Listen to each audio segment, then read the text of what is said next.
Olá amigos, eu sou Jefferson Araújo e este é mais um vídeo do canal Última Verdade Presente. Este é o terceiro vídeo da série de Mateus 24, lições de um capítulo profético. E hoje nós temos uma importantíssima reflexão a fazer nos versos 37 ao 39. Pois assim como foi nos dias de Noé, também será a vinda do Filho do Homem. Porquanto, assim como nos dias anteriores ao dilúvio, comiam e bebiam, casavam e davam-se em casamento, até o dia em que Noé entrou na arca e não o perceberam, senão quando veio o dilúvio e os levou a todos. Assim será também a vinda do Filho do Homem. Bom, em primeiro lugar, é importante lembrar aqui que Jesus estava no Monte das Oliveiras, fazendo um sermão aos 4 discípulos que se interessaram em suas palavras acerca da destruição do Templo de Jerusalém. E como que num recurso pedagógico, todo pregador utiliza ilustrações para facilitar a compreensão da mensagem transmitida. E então Jesus recorre à experiência dos dias de Noé, uma experiência real, não era uma ilustração qualquer, mas um fato verídico, e além disso, um fato que fazia parte da própria literatura judaica, onde eles comparavam a maldade do homem com a geração que viveu antes do dilúvio. O curioso é que a Bíblia nos dá características bastante detalhadas sobre essa geração. Em Gênesis capítulo 6, por exemplo, nós encontramos o texto dizendo que a maldade do homem havia se multiplicado na terra. Uma outra declaração nos diz que toda a imaginação dos pensamentos do seu coração era de contínuo somente o mal. Tamanha a corrupção do gênero humano. Numa outra citação, diz a Bíblia que Deus se arrependeu de ter feito o homem. É lógico que o arrependimento de Deus aqui não é semelhante ao arrependimento do ser humano que comete coisas erradas e então volta atrás. Não é essa a intenção do texto. A própria continuidade nos diz que o coração do Senhor ficou extremamente pesado, no sentido de que Deus se entristeceu com a situação da raça humana. E então, os versos 11 e 12 do capítulo 6 nos dá assim uma descrição um pouco mais enfática sobre o que aconteceu com a humanidade, fazendo uma repetição de uma palavra. A terra estava corrompida à vista de Deus e cheia de violência. Viu Deus a terra e eis que estava corrompida, porque todo ser vivente havia corrompido o seu caminho na terra. Você percebeu como a palavra corrupção aparece repetidas vezes no texto? E isso não é casual, é proposital. O objetivo é mostrar o tamanho da degradação da raça humana que viveu antes do dilúvio. O que é interessante é que Jesus poderia ter selecionado muitas características que por vezes até nós destacamos dos dias de Noé. Mas por alguma razão ele escolheu falar sobre a indiferença. E para representar essa característica dada por ele, o Senhor Jesus fala sobre a rotina dos antediluvianos. Comiam, bebiam, casavam e davam-se em casamento. E o curioso é que nenhuma dessas práticas são más em si mesmas. Aliás, são práticas positivas. Algumas aqui, ou melhor, todas elas criadas por Deus. Uma delas, que é o casamento, foi instituída no próprio Jardim do Éden. Então, não há nada de mal com as obras que Jesus representou aqui. O problema é que os antediluvianos colocavam as necessidades da vida, os prazeres da vida, os bens criados por Deus, acima das prioridades que deveríamos ter na nossa vida. E assim eles viviam comendo, jogando, casando, trabalhando, edificando, bebendo e etc., sem se importar com a vontade de Deus, pensando que o aqui e o agora eram o bem máximo da vida. sem se importar com o juízo que Deus estava anunciando por intermédio do seu servo Noé. E eu não preciso ser profeta para saber que nos nossos dias a maioria das pessoas vivem os prazeres dessa vida sem se importar com o juízo final, com a segunda vinda do Senhor Jesus. O que é interessante ainda mais é que os verbos comer e beber, quando aparecem em conjunto, me fazem lembrar de algumas declarações curiosas da cultura ocidental e também da própria palavra de Deus.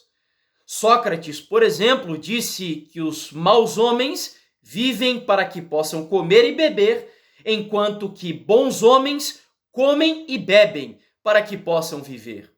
É exatamente o que Jesus tensionou transmitir aqui no texto.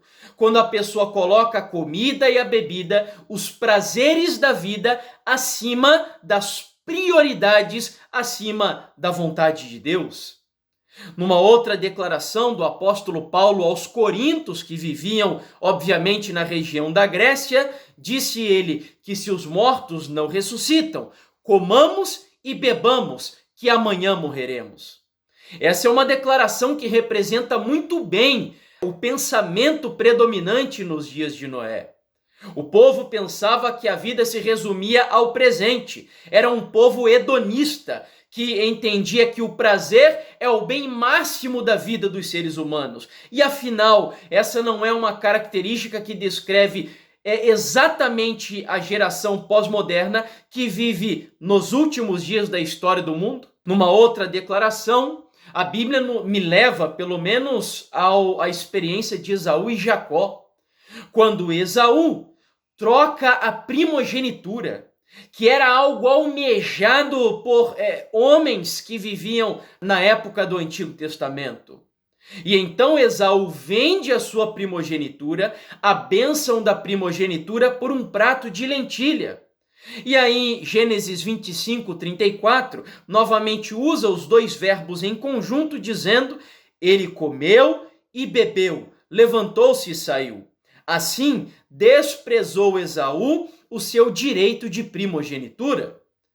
Da mesma maneira, aqueles que viviam nos dias de Noé e aqueles que vivem na nossa época pela comida e pela bebida, pelos prazeres dessa vida, estão abrindo mão agora não da sua primogenitura, mas da sua própria salvação.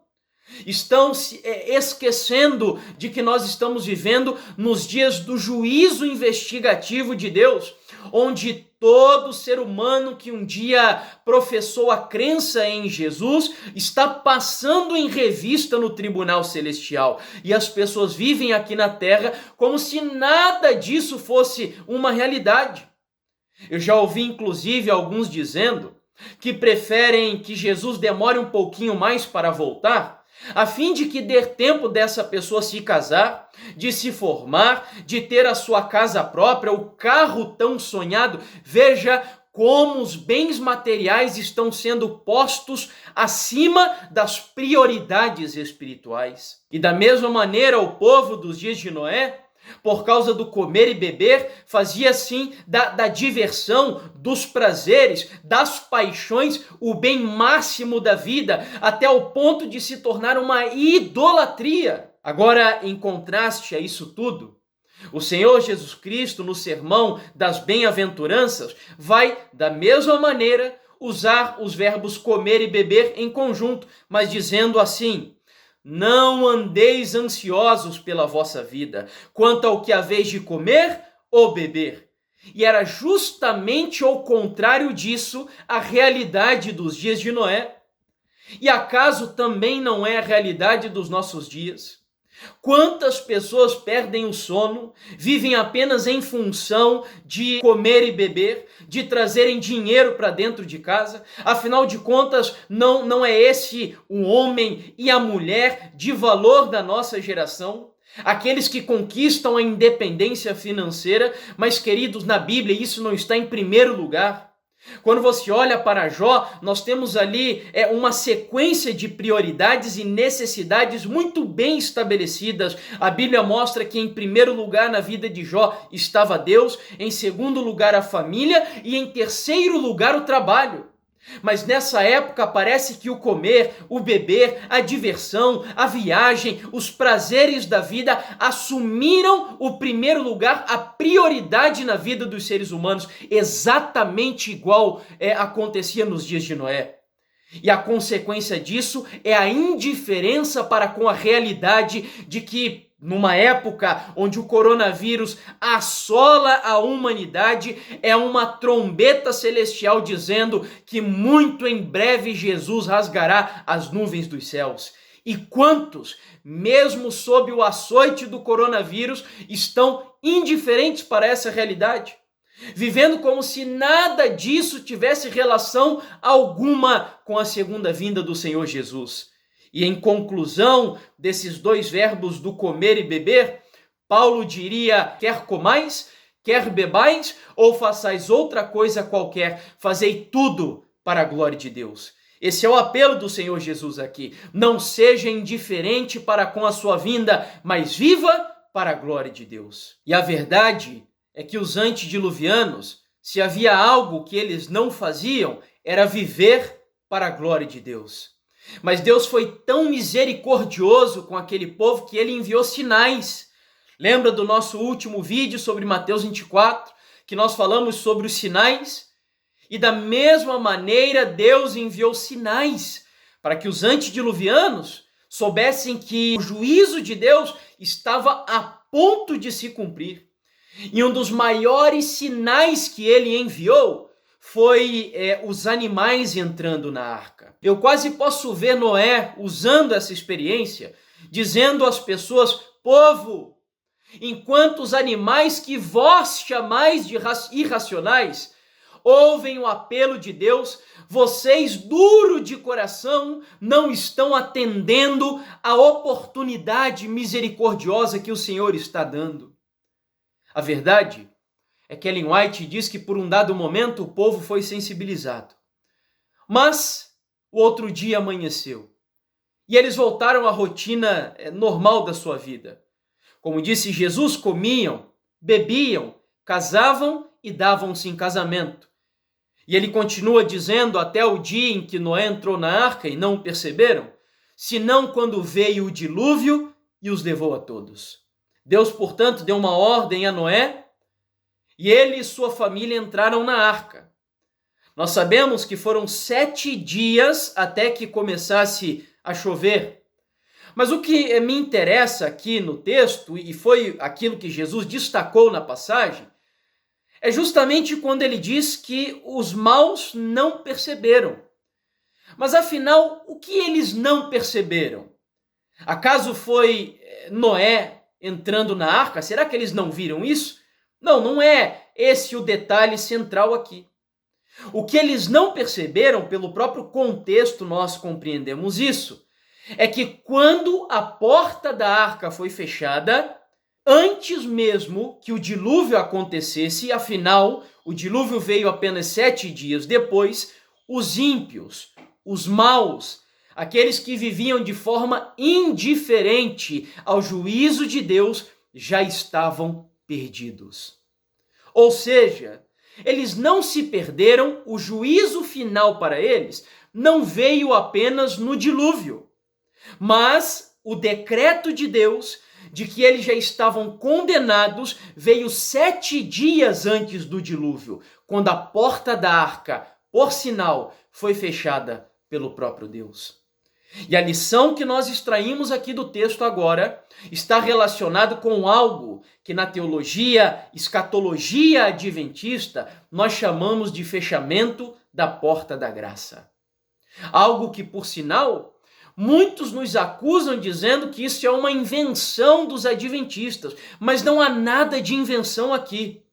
A Bíblia ela usa em muitas histórias, como a de Noé, a de Ló, por exemplo, E a das 10 virgens, que nós vamos também tratar sobre essa experiência aqui, nós encontramos esse detalhe da porta se fechando e ali sendo o momento exato onde um grupo de pessoas teve o seu destino final decretado. Mas, irmão Jefferson, o que seria esse fechamento da porta da graça? Bom, haverá um momento na história profética onde o último sermão será pregado nos púlpitos de uma igreja, onde a última oração será proferida, onde a última lágrima finalmente será derramada e onde a última oportunidade de uma última pessoa tomar a sua última decisão será dada. Ali finalmente o destino de todo ser humano será selado para todo sempre. Então Apocalipse capítulo 21 verso 11 diz que aquele que é santo continuará sendo santo. Aquele que é justo continuará na prática da justiça, mas também aquele que é imundo continuará na imundícia. E aquele que é ímpio ou injusto continuará na sua impiedade e na sua injustiça. A conclusão que somos levados é que haverá um momento onde toda pessoa terá tomado a sua última decisão. Isso é o fechamento da porta da graça. Onde Jesus, de lá dos altos céus, de dentro do santuário celestial, mais uma vez, assim como na cruz do Calvário, disse ele, está consumado, anunciando a consumação da sua obra de profeta aqui na terra, lá dos altos céus, ele anunciará mais uma vez, segundo Apocalipse capítulo 16, se não me engano, os versos 17 em diante, uma vez mais ele dirá, feito está consumado. Mas agora consumando a sua obra de sumo sacerdote, e não mais intercedendo por pecadores rebeldes aqui da terra. Toda pessoa terá tomado a sua última decisão. E a advertência que Jesus nos faz aqui nesse texto é justamente o perigo de vivermos uma vida indiferente, sabendo que a qualquer momento a porta da graça pode se fechar. É lógico que haverá um momento específico na história profética, mas, queridos, o fechamento da porta da graça não é um ato arbitrário da parte de Deus. Eu posso, ao endurecer o meu coração, fechar a porta da misericórdia de Deus para mim aqui e agora. Por isso é muito perigoso quando você continua dizendo, não, hoje não, só amanhã. Agora não, eu vou deixar para depois. Quando o Espírito Santo fala ao seu coração e você continua endurecendo-se para o apelo misericordioso de Deus, isso é muito perigoso. Por isso diz a Bíblia, hoje, se ouvirdes a sua voz, não endureçais o vosso coração. Talvez os antediluvianos pensavam que no momento em que eles vissem as primeiras gotas de chuva caindo, aí então finalmente eles entrariam na arca. Mas, queridos, foi tarde demais. Jesus está aqui dizendo para você, não viva uma vida indiferente em relação à sua segunda vinda. É hora de vigiar. É hora de você tomar decisões importantes e abrir mão de coisas que estão lhe separando de Deus. E você sabe muito bem o que são essas coisas. Não é mais tempo de vivermos como se estivéssemos de férias. Nós estamos no meio de uma guerra contra o próprio Satanás e as suas hostes do mal. E não há tempo de ficarmos ali desperdiçando com coisas fúteis e banais. Ellen White diz no livro Grande Conflito, quando o professo povo de Deus se estiver unindo com o mundo, vivendo como vivem os do mundo, e com eles gozando de prazeres proibidos. Quando o luxo do mundo se tornar o luxo da igreja, quando os sinos para casamentos estiverem a tocar, e todos olharem para o futuro esperando muitos anos de prosperidade temporal, subitamente então, como dos céus fulgura o relâmpago, virá o fim, de suas resplendentes visões e esperanças ilusórias. Queridos, a mensagem do Senhor Jesus aqui é muito clara. Para que você não esteja nesse grupo que será pego desprevenido, para que você não esteja entre aqueles que viviam uma vida despreocupada, indiferente, em nome de Jesus, o Senhor, Ele te faz um apelo. Hoje, neste momento, consagre a sua vida a Ele, entregue-se a Ele, ore mais, estude mais, aproveite enquanto ainda há tempo de graça e misericórdia. A porta da graça ainda não fechou. Se nesse momento, ao ouvir essa mensagem, você está sentindo o Espírito Santo falar ao seu coração, é justamente uma prova de que você ainda não cometeu a blasfêmia ou o pecado contra o Espírito Santo. Deus está falando com você. Portanto, se prostre diante dele. Não deixe para amanhã, não deixe para depois aquilo que o Espírito Santo está fazendo com você nesse momento. Porque o arrependimento não é uma obra humana. Nós não nos arrependemos por nós mesmos. A Bíblia diz que o arrependimento é um dom de Deus, onde o Espírito Santo, como uma flecha, impacta o seu coração. E diz ainda a Bíblia que Deus não fere se não for para curar. Se de alguma forma o seu coração foi ferido com essa mensagem, saiba que Deus está ferindo para cicatrizá-lo, para curar você, para lhe dar um novo rumo para a sua vida. Você não precisa deixar de comer, você não precisa deixar de trabalhar, você não precisa deixar de viver a vida que nós temos que viver aqui nesse mundo. Mas a mensagem de Jesus é que nós necessitamos submeter tudo isso à soberania, ao império da vontade de Deus. E vivendo, como diz a serva do Senhor, trabalhe como se Jesus fosse voltar daqui a 100 anos, mas viva como se ele fosse voltar hoje, aqui e agora. Que Deus te abençoe grandemente, meu amigo e minha amiga, para que em nome de Jesus, quando ele vier nas nuvens dos céus em poder e grande glória, que você seja tomado, preparado, que você seja apontado pelo céu como um justo, um servo, uma serva do Altíssimo e pronto para ser levado para morar com ele eternamente na Nova Jerusalém, na Canaã Celestial. Que Deus te abençoe grandemente.